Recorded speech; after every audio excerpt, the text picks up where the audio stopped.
بسم اللہ الرحمن الرحیم۔ ناظرین السلام علیکم، میں ہوں آپ کا میزبان صابر شاکر، بہت ہی افسوسناک خبر کے ساتھ، اور وہ خبر ہے ارشد شریف، میرے کولیگ، میرے بھائی، میرے دوست، بہت ہی پیارے دوست اب اس دنیا میں نہیں رہے۔ اور یہ بہت ہی شاکنگ نیوز تھی، بہت ہی ایک ایسی خبر تھی جس پہ یقین نہیں آ رہا تھا۔ میں تو آرام سے معمول کے مطابق ریسٹ کر رہا تھا کہ فون کی گھنٹی بجی، اور فون کی گھنٹی بجی تو دوسری طرف ہمارے ایک دوست ہیں، انہوں نے کہا کہ آپ نے سوشل میڈیا دیکھا ہے؟ میں نے کہا نہیں، میں سوشل میڈیا نہیں، میں تو اس وقت سو رہا تھا۔ تو انہوں نے کہا کہ ذرا دیکھیں، ارشد شریف صاحب کو قتل کر دیا گیا ہے، ان کو شہید کر دیا گیا ہے۔ اور خبریں چل رہی تھیں، ایک خبر تھی کہ لندن میں اور دوسری خبر تھی کینیا میں۔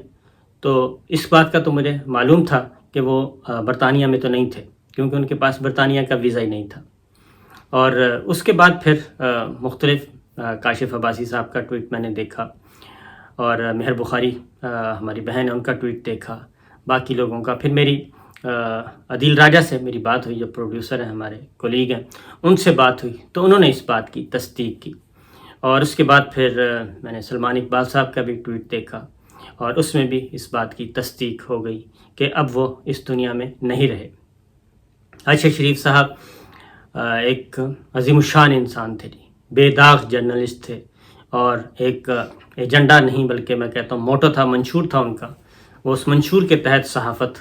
کر رہے تھے، اور جو کچھ اس وقت پاکستان میں ہو رہا ہے اس کے وہ شدید ترین ناقد تھے، بلکہ ان کا بلڈ پریشر بھی ہائی ہو جاتا تھا، غصے میں بھی آ جاتے تھے، اور ان پہ مقدمات بھی ہوئے، میرے پہ بھی مقدمات ہیں، بہت ساری FIRs میرے اور ارشد شریف صاحب پہ اکٹھے کاٹی گئیں۔ سمیع ابراہیم صاحب بھی اس میں تھے، اور جو کچھ پچھلے 6 ماہ میں ہو چکا ہے وہ سارا کچھ ہمارے سامنے ہے۔ لیکن ارشد شریف صاحب کے بارے میں آپ کو بتا دوں کہ ارشد شریف صاحب کو اچانک چھوڑنا پڑا اپنا ملک پاکستان، اپنا پیارا وطن، جیسے مجھے چھوڑنا پڑا۔ اور ان کو کسی نے اطلاع بھی دی تھی، اور انہوں نے اپنا ٹویٹ بھی کیا، اور پھر لیفٹیننٹ جنرل امجد شعیب صاحب اور مراد سعید اور دیگر جو ہیں، انہوں نے بھی یہ بات کی کہ ان کی زندگی کو شدید ترین خطرہ ہے، ان کی زندگی کو شدید ترین خطرہ ہے۔ پھر کوئی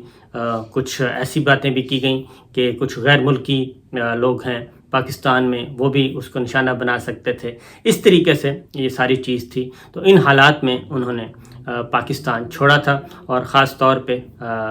اسی رات جس رات عماد یوسف ڈائریکٹر نیوز جو تھے، ان کو بھی اسی رات اٹھایا گیا تھا، اور وہ ایک پوری کی پوری الگ سے ایپیسوڈ ہے۔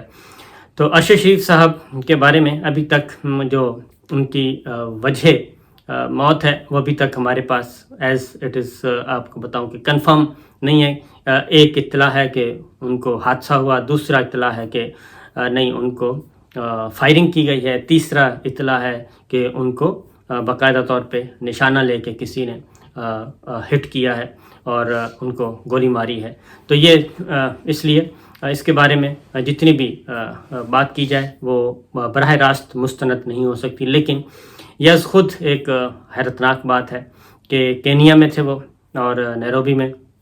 وہاں پہ وہ ایک جلا وطنی کی زندگی گزار رہے تھے، اور دن پورے کر رہے تھے اپنے، کہ جس طریقے سے بھی جیسے ہی پاکستان میں صورتحال بہتر ہوتی ہے تو وہ جائیں گے واپس۔ اور بہت زیادہ کہنا چاہیے کہ پریشر میں تھے، انڈر پریشر تھے، اور کبھی کبھی ان سے میری بات ہوتی تھی، اور کیونکہ وہ بہت زیادہ محتاط تھے۔ اس کی وجہ یہ ہے کہ پہلے وہ ایک اور پاکستان سے فلائی کیا تھا انہوں نے، تو وہ پہنچے تھے، ان کے پاس اصل میں ویزا نہیں تھا، کسی بھی بڑے ملک کا ویزا نہیں تھا، اور وہ چھوٹے چھوٹے ویزے جو ہیں وہ 1 ماہ کا، 2 ماہ کا، 3 ماہ کا، اس طریقے سے۔ تو یہ ابھی بھی میرے لیے بھی یہ خبر تھی کہ وہ کینیا میں تھے، کیونکہ نہ میں نے کبھی ان سے پوچھا اور نہ انہوں نے یہ بتایا۔ اس کی ریزن یہ تھی کہ وہ بہت زیادہ محتاط تھے، تو ہم بھی خود بھی، میں نے بھی اس پہ زیادہ نہیں کریدنے کی کوشش کی۔ میں نے یہی کہا کہ آپ جہاں بھی ہیں اللہ تعالیٰ آپ کی حفاظت فرمائے۔ تو بہرحال وہ یہ ضرور کہتے تھے کہ یہ پاکستان میں ہو کیا رہا ہے آخر، اور اس پہ بہت زیادہ رنجیدہ تھے۔ جب بھی ہماری بات ہوتی تھی موضوع ہمارا پاکستان ہی ہوتا تھا، اور اس کے علاوہ کچھ نہیں، اور جلد سے جلد وہ پاکستان جانا چاہتے تھے، لیکن یہ ایسا تو تصور بھی نہیں کیا تھا سوچا بھی نہ انہوں نے سوچا تھا، نہ میں نے سوچا تھا، نہ ان کے اہل و عیال نے سوچا تھا کہ وہ اس طریقے سے پاکستان جلدی سے جلدی پاکستان جانا چاہتے تھے، اور ان کا جسد خاکی جو ہے وہ پاکستان پہنچے گا۔ اب دیکھتے ہیں کہ ساری صورتحال ایک تیسرے ملک میں، افریقی ملک میں ان کو نشانہ بنایا گیا ہے، اور حادثہ ہوا ہے، نشانہ بنایا گیا، کیسے کیا، وہاں کی پولیس تحقیقات کرے گی، کیسے کرے گی، اور اس میں ہمارا جو سفارت خانہ ہے وہ کس طریقے سے اس کی اونرشپ لے گا اور کس طریقے سے اس کو کرے گا۔ ارشد شریف صاحب ایک فوجی خاندان میں پیدا ہوئے، فوجی خاندان میں وہ پیدا ہوئے، اور مجھے اچھی طرح وہ دن یاد ہے کہ وہ ڈان میں تھے اور میں ARY میں۔ ہمارا تعلق بہت پرانا ہے، یہ آپ کو بتا دوں کہ وہ پتہ چلا کہ ان کے والد کی ڈیتھ ہو گئی ہے، اور والد کی وفات کی خبر تھی، اور اس کے لیے تیاریاں کر رہے تھے تدفین کی۔ ان کے بھائی فوج میں میجر تھے، اور وہ بھی خیبر پختونخوا جو شدید ترین متاثرہ علاقے ہیں، دہشت گردی کے خلاف جنگ چل رہی تھی، وہاں پہ ان کی تعیناتی تھی۔ وہ وہاں سے انہوں نے بھی پہنچنا تھا، لیکن پتہ چلا ان کو بھی شہید کر دیا گیا، اور اس طریقے سے 2 جسد خاکی ان کے والد صاحب اور ان کے بھائی کو اسلام آباد کے H11 قبرستان میں تدفین کی گئی، اور ان کے بھائی کو کیونکہ وہ سرونگ میجر تھے، اور پورے فوجی اعزاز کے ساتھ ان کی تدفین کی گئی، اور ان کی وردی، ان کے کپڑے ارشد شریف صاحب نے وصول کیے تھے، کیونکہ وہی ان کے وارث تھے، وہی ان کے بطور بھائی کے۔ اس کے بعد اب ارشد شریف صاحب بھی لک آفٹر کر رہے تھے پورے خاندان کو، اور اب وہ آخری چشم و چراغ تھے۔ 2 ہی بھائی تھے، ارشد شریف صاحب اور ان کے بھائی میجر جو ہیں آرمی میں، تو دونوں ہی اب اس دنیا میں نہیں رہے۔ والدہ ان کی حیات ہیں، اور وہ کس صدمے سے گزر رہی ہوں گی یہ ہم سب کو اندازہ ہے، کہ ہم نہیں اندازہ کر سکتے۔ لیکن یہ ہوا کیسے، کیا ہوا، کیسے ہوا، یہ ایک بہت بڑا سوالیہ نشان ہے۔ اس پہ ضرور غور و خوض کرنا چاہیے، اور اس کی تہ تک پہنچنے کی کوشش کرنی چاہیے، کیونکہ معاملہ جو ہے وہ اتنا سادہ نہیں ہے، سادہ معاملہ نہیں ہے، اور ابھی ڈیٹیلز آئیں گی تو تبھی بات کی جا سکے گی، کیونکہ ہم کسی بھی نتیجے تک نہیں پہنچ سکتے بغیر کسی ایسا واقعہ جو کہ آپ کی آنکھوں کے سامنے یا آپ کے ایون گرد و نواح میں بھی نہ ہوا ہو، ایک تیسرے ملک میں ہوا، تو نتیجے تک نہیں پہنچ سکتے۔ لیکن یہ بات ضرور ہے کہ وہ ارشد شریف صاحب نے جو اپنا ایک موٹو، ایک منشور، ایک منزل سیٹ کی ہوئی تھی، وہ منزل اسی منزل پہ ہی انہوں نے کہا تھا کہ مصیبتیں آتی رہتی ہیں، کوئی مسئلہ نہیں ہے۔ انہوں نے اپنا منشور تبدیل نہیں کیا، اپنے اصول تبدیل نہیں کیے، اور وہ بلا شبہ وہ ایک فائٹر تھے اور لڑنے والے تھے، اور وہ اپنے پروگرام میں بھی اسی پہ قائم رہے۔ وہ صحافت جو ہے، ارشد شریف جو ہے، وہ صحافت کو یہ اس لیے نہیں کر رہے تھے دولت کمانے کے لیے، یا پھر نہیں، وہ اس کو ایک مقدس پیشہ سمجھتے تھے کہ اگر ہمارے ذمے اللہ تعالیٰ نے ہمیں ایک ذمہ داری دی ہے تو پھر ہمیں وہ ذمہ داری ایک قومی فریضے کے طور پہ ادا کرنی چاہیے، تو وہ قومی فریضے کے طور پہ ہی ادا کر رہے تھے۔ ورنہ تو آپ کو معلوم ہے کہ دولت کے انبار خریدار بھی بہت ہیں، اور فروخت ہونے کے لیے لوگ بھی بہت ہیں، اور وہ چاہتے تو اپنی قیمت لگوا سکتے تھے، اور وہ برائے فروخت ہو سکتے تھے، اور بہت بڑی دولت بھی لے سکتے تھے، لیکن انہوں نے ایسا نہیں کیا، بلکہ انہوں نے صعوبتیں برداشت کی، اور صعوبتیں برداشت کی، مصیبتیں برداشت کی، جلا وطنی کی زندگی، ان کی یہ ایگزائل میں تھے، وہ خوشی باہر نہیں تھے، وہ ایگزائل میں تھے، کیونکہ مجھے پتہ ہے کہ انہوں نے ٹویٹ کی جب وہ پشاور سے دبئی پہنچے تھے، تو دبئی سے ظاہر ہے وہ شارٹ ویزا ہوتا ہے، تو دبئی سے پھر وہ آ گئے تھے، وہاں سے چھوڑ دیا تھا۔ اس کے بعد پھر ان کے ویئر اباؤٹس جو ہیں انہوں نے صرف اپنی فیملی تک رکھے ہوئے تھے۔ آپ نے دیکھا ہوگا انہوں نے پھر یوٹیوب شروع کیا، اور یوٹیوب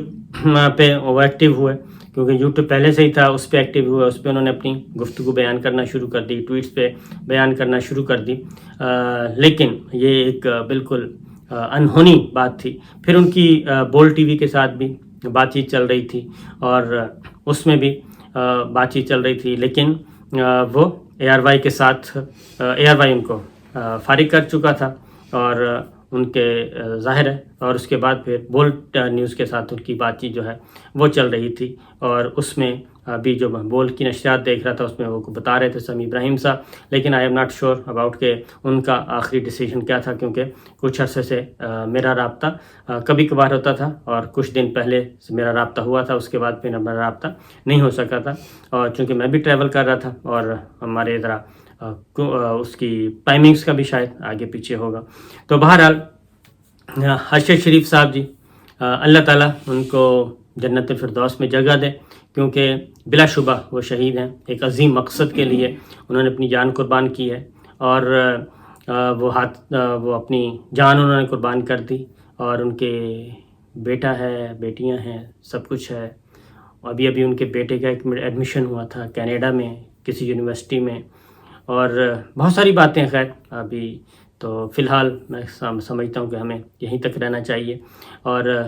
دیکھیں کیا ہوتا ہے، اور اس کو کس طریقے سے لیا جاتا ہے کہ آخر اتنا ہائی پروفائل آدمی، اور پاکستان کا ایک مستند شہری، اور ایک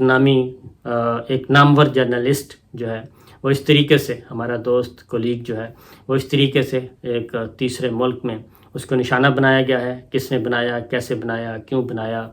حادثہ کیا ہوا تھا، کیسے ہوا تھا، یہ ساری ڈیٹیلز آتی ہیں تو انشاءاللہ ہم آپ سے شیئر کرتے ہیں، اور دعا کیجئے اللہ تعالیٰ ہم سب کو اپنے حفظ و امان میں رکھے، اور سب سے بڑھ کر پاکستان کی اللہ تعالیٰ حفاظت فرمائے، پاکستان کی حفاظت فرمائے، پاکستان کو جس مقصد کے لیے ہمارے بزرگوں نے، ہمارے رہنماؤں نے جس مقصد کے لیے تخلیق کیا تھا، اور جس مقصد کے لیے پاکستان کے لیے قربانیاں دی تھیں، اپنی جان، مال، آبرو قربان کیا تھا ہمارے بزرگوں نے، ہمارے بڑوں نے، ہمارے بچوں نے، ہماری خواتین نے، تو وہ مقصد ضرور پورا ہونا چاہیے پاکستان کا۔ پاکستان پہ اللہ تعالیٰ اپنی خاص کرم کرے، یہ دعا ضرور کیجیے گا پاکستان کے لیے، کیونکہ یہ فصل تو ایک 47 سے پہلے ہی، پاکستان کی تخلیق سے پہلے ہی جو ہے انسانوں کے سروں کی، انسانوں کے خون کی ایک بے شمار فصل جو ہے وہ دی جا رہی ہے، سرزمین جو ہے وہ شہیدوں کے خون سے رنگی ہوئی ہے، اور دیا جا رہا ہے، شہید اپنا خون دے رہے ہیں، وہ وردی میں ہیں، وہ وردی کے بغیر ہیں، جو پاکستان سے محبت کرتے ہیں وہ کر رہے ہیں۔ یہ سلسلہ پہلے روز ازل سے چل رہا ہے، اور ارشد شریف کی شہادت تک جاری ہے، تو دعا کیجیے گا جی، اللہ تعالیٰ ہم سب پہ رحم کرے، ہم سب کو اپنے حفظ و امان میں رکھے۔ اجازت دیجیے، اللہ حافظ۔